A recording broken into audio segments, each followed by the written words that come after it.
My name is Brother Justin Gilligan, OSB. People in Bakersfield would know me as Ryan Dixon. I am 30 years old and went to Bakersfield High School and attended Bakersfield College. I come to this community with a heavy heart with the circumstances regarding Father Craig Harrison. I became Catholic in 2011 here in Bakersfield at my home parish, St. Francis of Assisi. After searching for my faith, I became a zealous young Catholic, attending Mass every day. As I hung around church more, I trusted Father Craig to be my mentor, and he was a priest I admired. I joined the seminary shortly after becoming Catholic with encouragement from Father Craig in 2012. I studied to become a priest under the Diocese of Fresno for 3 years and graduated with my bachelor's degree in philosophy in 2016. Shortly after graduating, I left the Diocese of Fresno on good terms to become a Catholic monk. Sadly, I had to say goodbye to Bakersfield, a community that I love, along with friends, family, and others I cared about the most in this world. I had to push them away because of what I experienced with Father Craig. I have now been a monk for 3 years and have had a great amount of healing and acceptance. I was in Father Craig's inner circle from 2011 to 2016 and am a victim of his inappropriate touching, lies, manipulation, and abuse of power. I witnessed him being inappropriate with children, giving gifts, money, saying sexual jokes, touching, and being alone with them. We are trained as future priests based on the Charter for Protection of Children and Young People, established in 2002. This type of behavior is advised against in order to create a safe environment for children. I have also witnessed him taking advantage and controlling the lives of younger men entrusted to him that have had drug or alcohol problems. I have seen how he builds relationships with high-ranking people in the community, such as news media, law enforcement, attorneys, judges, business owners, politicians, and other wealthy individuals. At the beginning of April, the Diocese of Fresno contacted my superiors at the monastery, explaining that a third party contacted the diocese.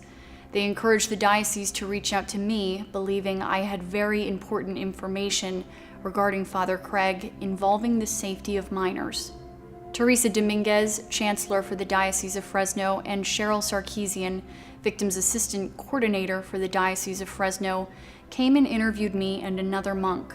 The other monk was also a seminarian and left the Diocese of Fresno on good terms. His home parish was also St. Francis of Assisi in Bakersfield. They told me one of the names of the men that may be a potential victim. The man brought the allegations forward, no one believed him, and shortly after, he lost his life. More details to come later. They gave me the name of another potential victim that was still alive that I knew but haven't seen for many years. They wanted me to reach out to him because I had been away from the diocese and not connected with anyone in Bakersfield for many years. After much prayer and the permission of my superiors, I decided to go to California to make a personal visit. The man I went to visit didn't know why I was coming.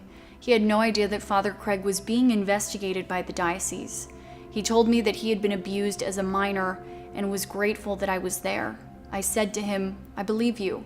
He said it was good I came to visit him because otherwise, if someone from the diocese called him on the phone, he would think he was being set up by Father Craig. Just to be clear, the Diocese of Fresno came to me and another monk who was also a former seminarian, learning the gravity of the situation not only with people's lives being lost but also with minors. I had to act. I talked to the victim on April 11th, and then he was interviewed by the diocese on April 12th. That being said, the narrative of allegations of those coming forward for financial gain or trying to destroy a good man's name is 100% false. The reason why I didn't come forward earlier like many others is that people may not have believed me because of Father Craig's high status in Bakersfield and in the diocese. He could have easily ruined my chance of becoming a priest or ruined my reputation in Bakersfield. He made sexual advances towards me which I rejected that caused tension through the years.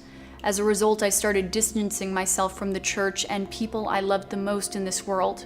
During the years of studying to be a priest, I lost my faith, became disillusioned, and questioned why I became Catholic in the first place.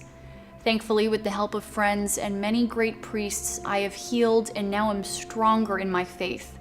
I persevered in my vocation towards priesthood, even though my faith was shattered.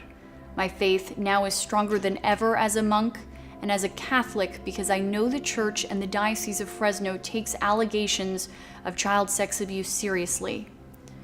Personally, I have nothing to gain by this. I don't need money because I am a monk and I have absolutely no animosity or hard feelings towards Father Craig. I have forgiven him for what he has done to me. I am here to support victims to come forward and not be afraid to show their faces because this happened to me, a Catholic monk, and I will stand with you and I believe you. I myself am afraid and nervous to come forward, but I have a responsibility to the Church and the families of Bakersfield to protect our children and bring clarity to this unfortunate situation. All I have said to you are facts and what I have observed and experienced personally with no speculation or guessing. I will not be available for further comments on this because I have to return to my life as a monk in the monastery. In this time of scandal, I can relate to how this community is feeling. I had thoughts of leaving the Catholic Church in times of my own struggles over the years. I can easily leave the Church and be a person on the outside who speaks badly about the Church and Catholics. But I realize that I can make a bigger impact on the world if I stay and change it. We have to ask ourselves, as a community, are we going to remain faithful when times are hard? In dark times in the Church, great saints have emerged. Let us all fulfill that call in our time, here and now. I have had a lot of sleepless nights, shed many tears, and been in great anguish the last couple months over the damage that has been done to this community and the communities within the Diocese of Fresno. When it comes to our children, we all have a responsibility to keep them safe and protected. All I want is for victims to not feel alone, get them the help they need, and help for Father Craig. I recently talked to a father of one of the victims and told him, I did this for your son. This has been the hardest last couple of months of my life, and victims of abuse are struggling. I am here for them, and I am not going anywhere. Put your trust in Jesus and do not be afraid. May God bless this community.